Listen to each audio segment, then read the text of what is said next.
Hurmatli obunachilar, zakazga eshiklarimiz yasaldi mana. Bu 2 tabaqali.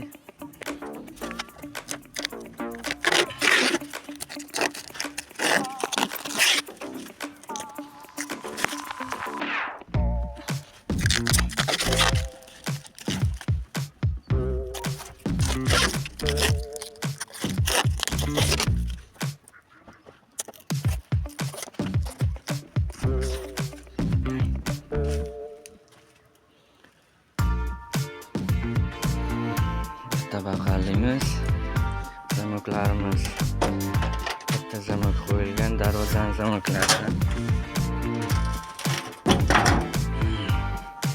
ichkaridan ham alohida qulflanadi.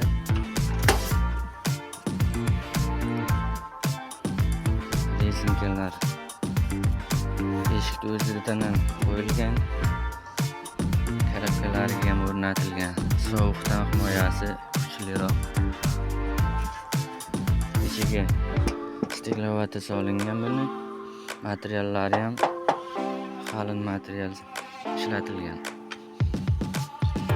Kimga qiziq bo'lsa, kommentariyaga yozib qoldirsin. Ustanovka holatini ham bir obzor qilib ko'rsatamiz.